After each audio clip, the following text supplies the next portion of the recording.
Istilah rukun, ada namanya istilah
hampir setengah tahun.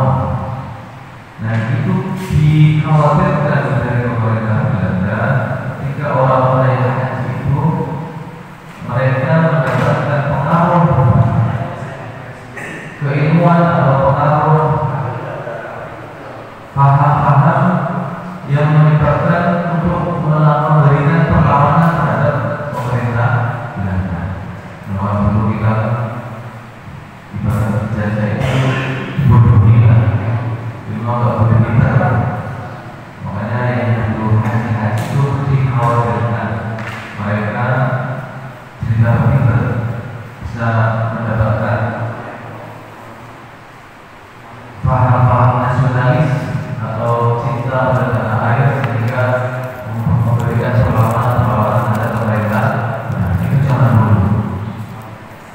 Tapi sekarang ya mungkin dengan haji kita ada suzon dan lain sebagainya. Ini dalam rangka setelah menunaikan ibadah haji seharusnya ketika mendapatkan gelar haji sebagai pengingat bahwa ketika sudah berhaji maka seharusnya mampu memperbaiki pribadinya, memperbaiki ibadahnya, memperbaiki akhlaknya. Jadi ketika dipanggil seorang haji itu sebagai pengingat bahwa saya sudah haji, maka akhlak saya itu harus lebih baik dari sebelum haji. Itu secara panggilan. Tapi kenapa kok ibadah haji saja yang dipanggil ketika sudah menunaikan ibadah haji dipanggil Pak Haji? Kenapa ketika sholat kita tidak dipanggil gelar as-sholat? Atau ketika sudah zakat kita tidak dipanggil gelar musaki? Atau ketika kita sudah puasa kita juga tidak dipanggil as-shokim? Enggak, cuma haji aja. Nah ini juga agak unik. Haji itu agak makanya di ayat bersama walillahi 'alan nasi hijjul bait. Dan kata yang digunakan adalah 'alan nasi. Walillahi 'alan nasi. Sementara perintah-perintah yang lain ya ayyuhalladzina amanu kutiba alaikumusiyam. Wahai orang-orang yang beriman, diwajibkan puasa orang-orang yang beriman. Terus kalau haji kenapa walillahi 'alan nasi? Itulah Al-Quran.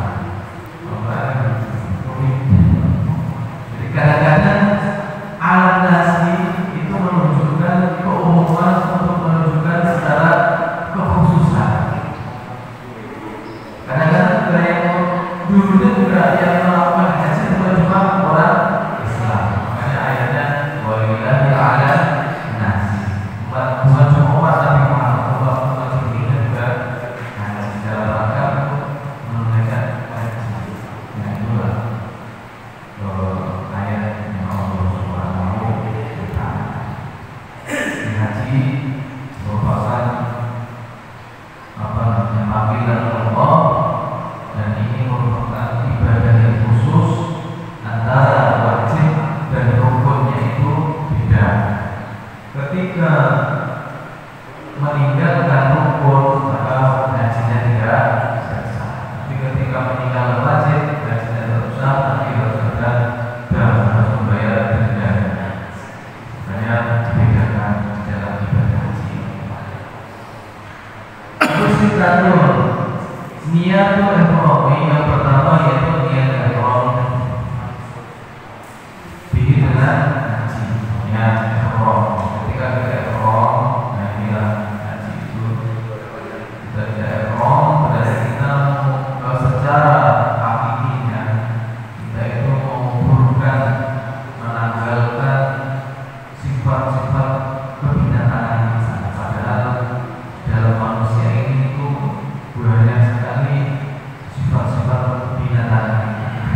Kadang kita melihat tikus serakah makan apa aja dimakan, kita itu lebih serakah dari tikus. Ada di antara kita itu yang lebih serakah dari tikus.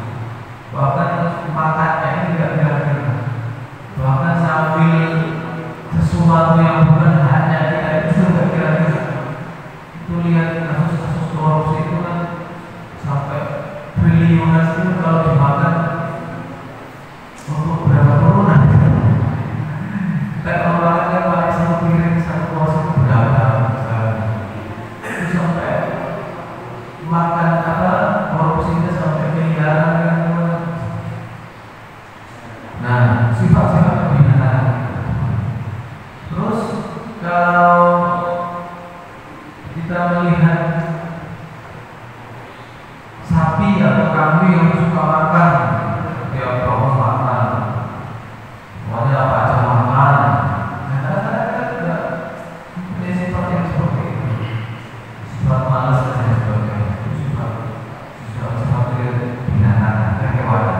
Nah, ketika kita melakukan melakukan ibadah tadi, nah itu menanggalkan hal-hal yang seperti itu. Dan yang paling menjadi sebuah pertanda atau sebuah simbol dari ikhram adalah menggunakan pakaian yang tidak berjahit.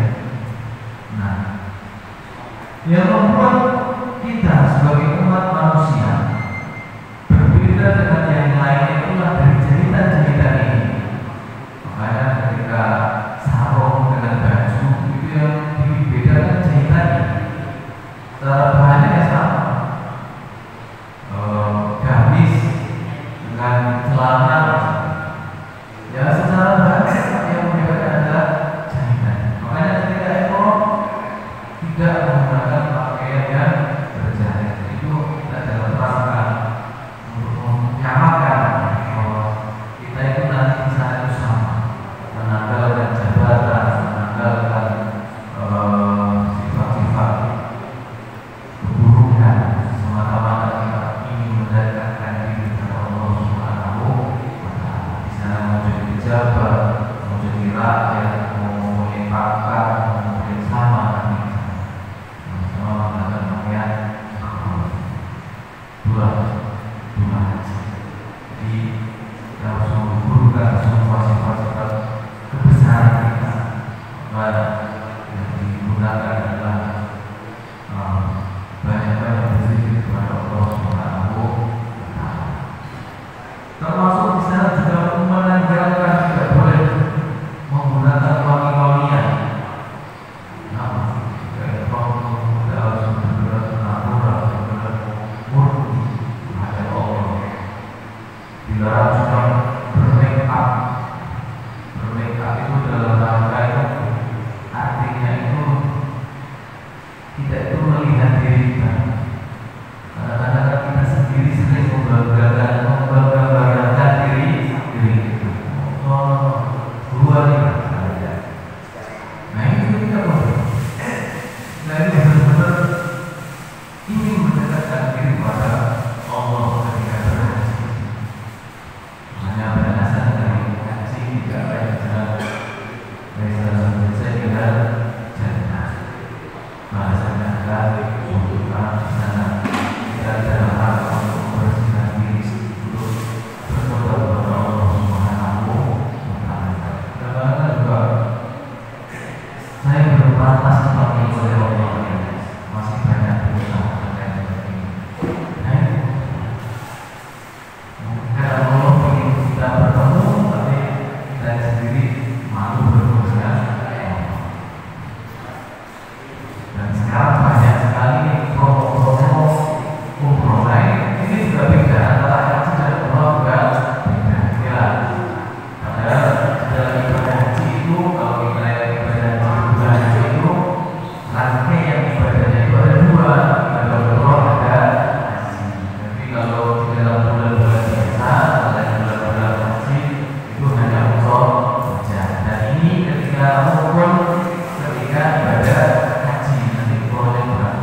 harus turun, tidak boleh wukuf dulu baru niat atau tawaf dulu baru wukuf, harus turun. Oke, sudah dijelaskan pengertian penting di bab sebelumnya, pada bab sholat atau bab wudhu. Penting adalah harus berurutan, tidak boleh diacak secara rangkaian ibadahnya. Wahai sunatu, wahai sitatu, dan inilah enam itu agama rukunnya. Lil ummati untuk umum juga illa wukuf di Arafah, kecuali wukuf di Arafah. Jadi untuk umroh itu sendiri sama rukunnya, cuma tidak ada wukuf di Arafah secara rukun. Jadi rukun umroh berarti niat ihram, terus tawaf ifdah, kemudian sa'i, kemudian berjumpa, sudah selesai. Akhirnya si Masjid Haram niat apa? Ihram, kemudian tawaf, kemudian sa'i, berjumpa, sudah selesai. Kalau umroh, tapi kalau haji ada wukuf di Arafah, itu haji. Tapi kalau umroh tadi tidak ada, semuanya menjadi rukun kecuali wukuf di Arafah. Nah, itu kalau untuk rukun. Oh yang sibuk fina, dan wajib di dalam umroh adalah timuter. Jadi ada keseluruhan dari rukunnya. Nama untuk umroh itu juga harus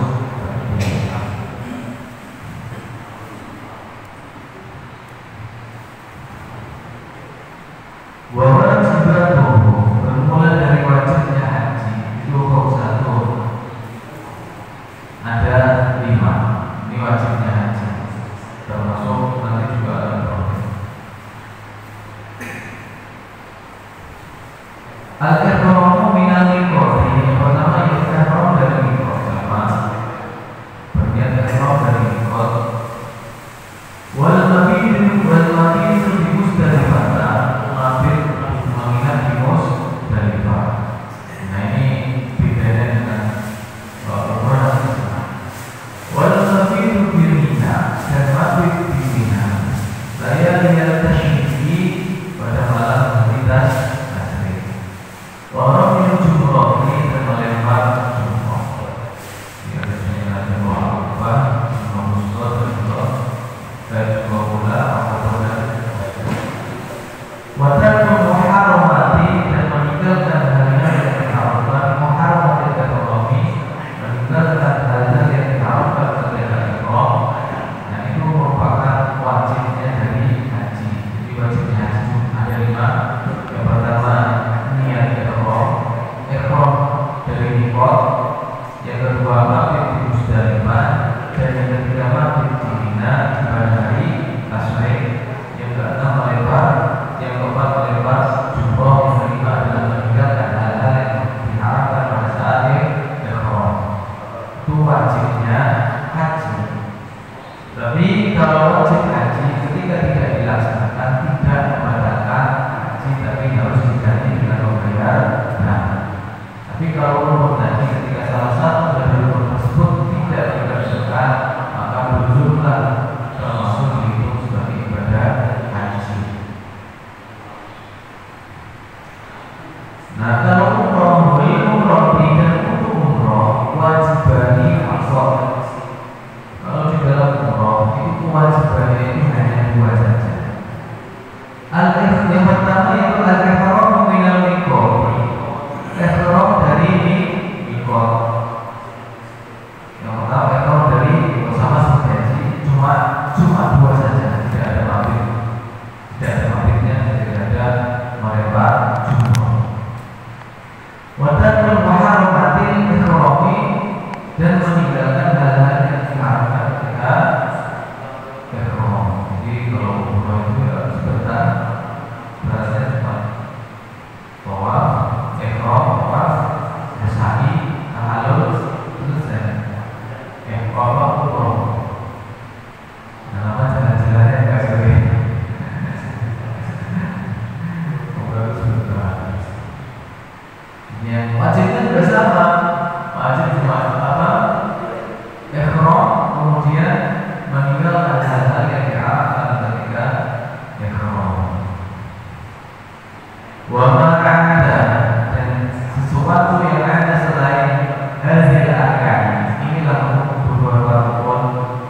wajibat dan kewajiban.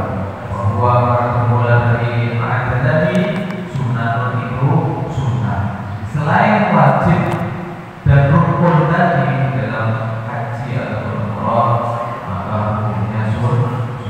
Haji itu lebih banyak orientasinya itu amalan-amalan berupa gerakan.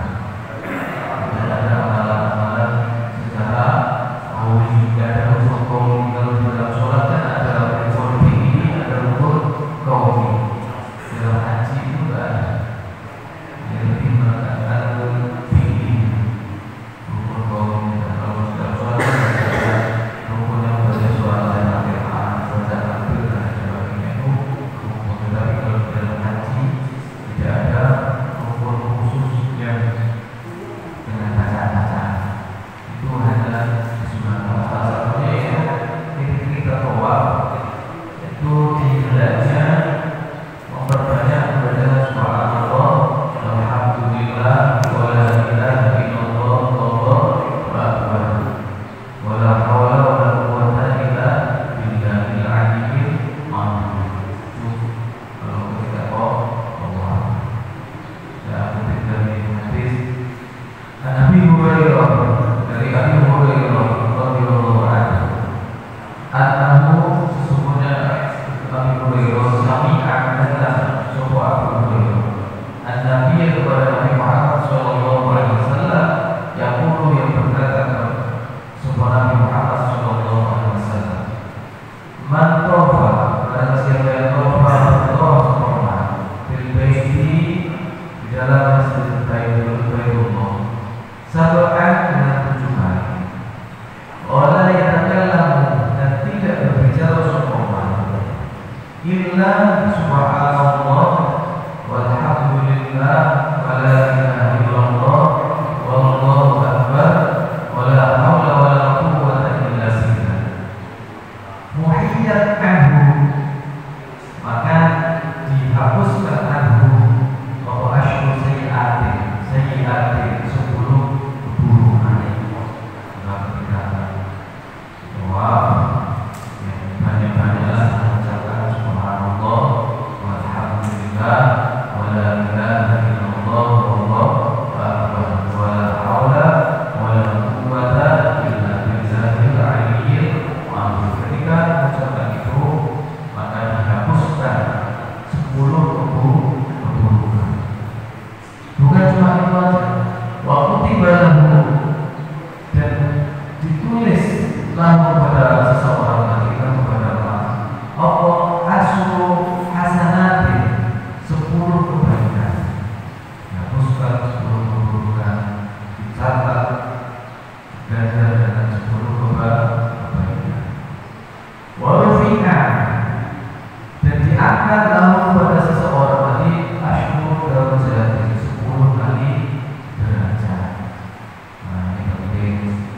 Makanya banyak orang berlomba-lomba haji dan umroh karena ini panggilannya sangat luar biasa. Jadi dihapuskan 10 kejelekan, terus dicatat 10 kebaikan, dan dinaikkan derajatnya oleh Allah Subhanahu wa Ta'ala. Kalau kita saja di dalam mungkin bekerja, baratnya nanti pulang merasa ringan, pengen naik jabatan, kadang-kadang kita sampai sebutkan sebut diri. Nah, pengen naik jabatan, ini hanya sekedar jabatan dunia. Tapi kalau jabatan derajat di akhirat nanti, maka yang punya duit sering-sering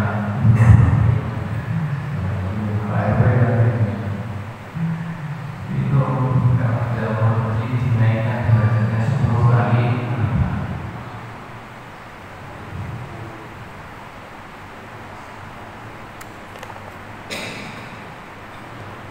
Jadi selain melakukan hal-hal yang menjadi rukun dan wajib tadi, maka di dalam ibadah haji merupakan sunnah. Wala yakhruju, dan tidak keluar puasa seseorang min ihram ini dari ihramnya seseorang hatta yasayam sehingga sempurna arkanu kulluha, sempurna dari rukun-rukunnya. Belum dikatakan sebagai haji atau umroh kalau rukun-rukunnya tadi belum dilakukan secara sempurna. Kalau mata jika meninggal seseorang, seseorang, wafat bagian dan sungguh kurangannya ada seseorang lagi. Oposa atau minal halati mencukur rambut, lalu cukup maka tidak kukur atau al-fardu berfarduannya. Jadi ketika ada seseorang meninggal, udah emerald, udah korban, udah hukum di Al-Qur'an, udah sani, terus tinggal mencukur rambut. Ketika belum mencukur rambut, maka belum dikatakan sebagai ibadah haji. Hajinya belum sah, belum terkenal gugur kewajiban melaksanakan ibadah haji.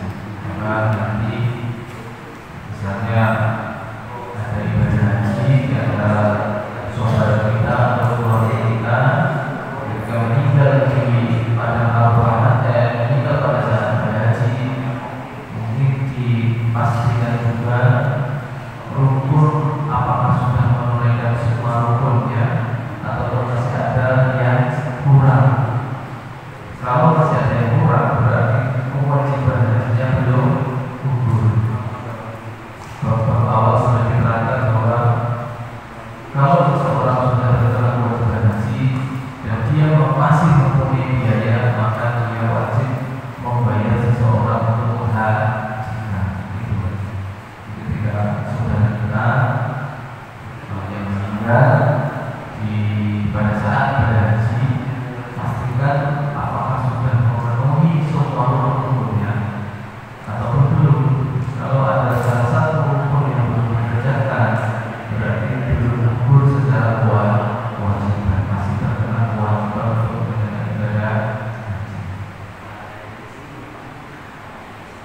Waman taroka syai'an, waman dan seseorang taroka yang meninggalkan seseorang syai'an atas sesuatu minal wajibati dari kewajiban, walau anda sekalipun disengaja, fansukuhu maka ibadahnya itu sahihun sah.